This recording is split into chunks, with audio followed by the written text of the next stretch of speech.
So this is day 4 of the trade fair. It's the last day.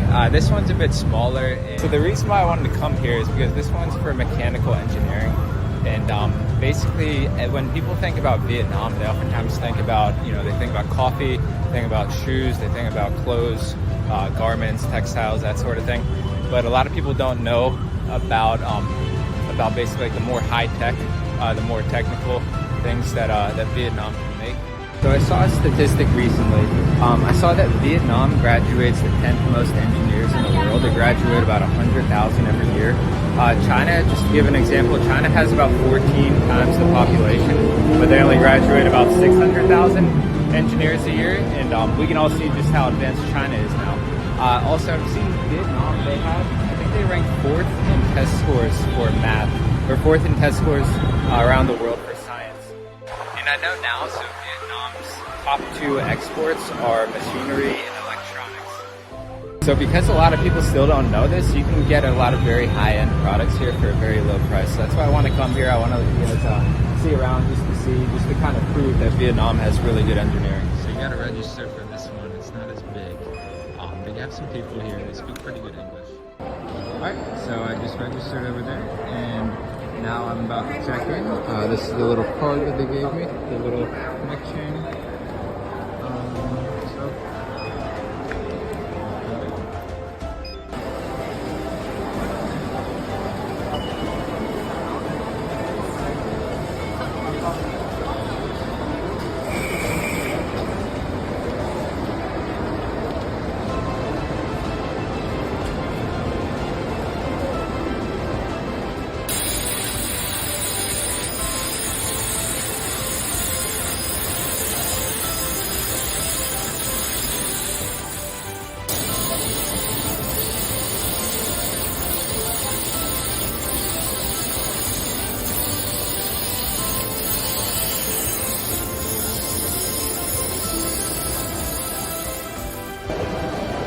So this is a company from Taiwan.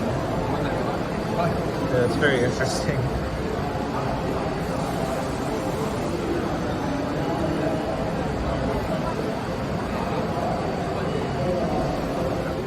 Okay, so this is a really cool product. If you look at this machine, on the bottom they have little suction cups, and they can pick up the boxes, place it right over here, and then put it right onto the little rack right over here.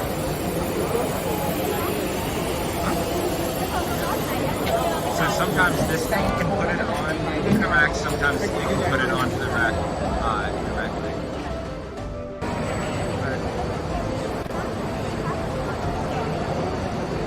So now we're going to see the exact opposite function. It's going to take it off the shelf, and then it's going to demonstrate that it can put it onto this little thing right over here, and then it's going to pick it right back up, and it's going to drop it right over here.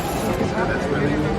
Looks like something they probably use at Amazon right now or any more advanced warehouse. Hey guys, this is Alan here. Please don't forget to hit that like button and subscribe to my channel for more content. And if you have any questions about Vietnam or any suggestions for video ideas, just let me know in the comments below. Thanks. So this company right here, it's from Korea, and they'll just represent a bunch of other companies from Korea, and they'll have all of their products here. So most of these are just like for drills. Yeah, here's a look at what they got.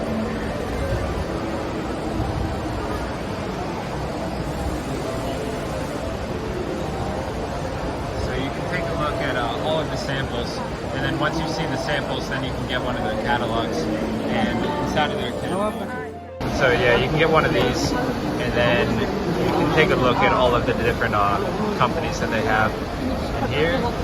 So you see their products, then get their information and contact. 你好，你会说中文吗？也会。你是中国人还是越南人？我是越南人。越南人，但是你会说中文。对。啊，你是华人还是？我是华人。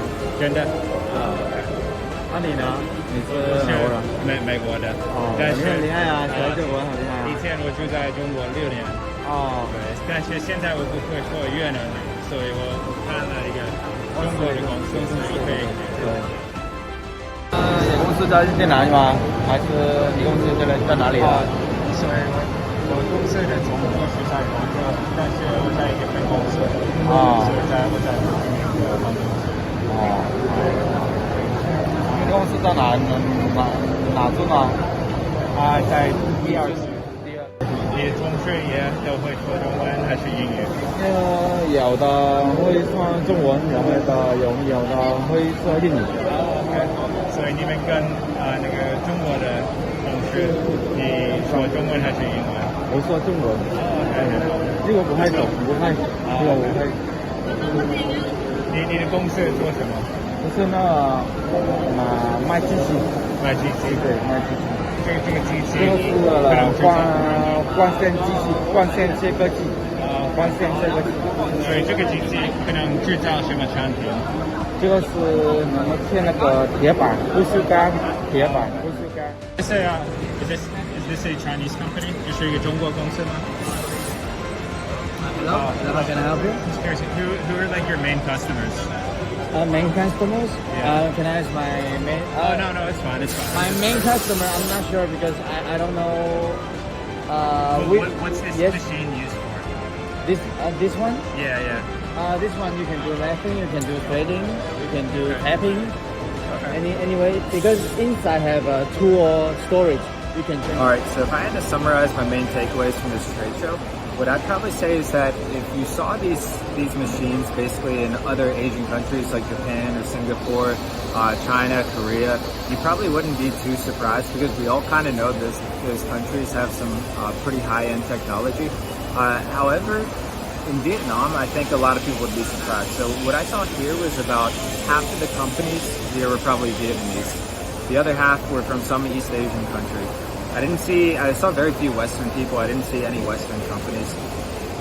But basically, what you're starting to see is that a lot of these companies are starting to set up shop in Vietnam because you get really good engineers here and the cost of labor is really low. So you can make these products at a really low cost.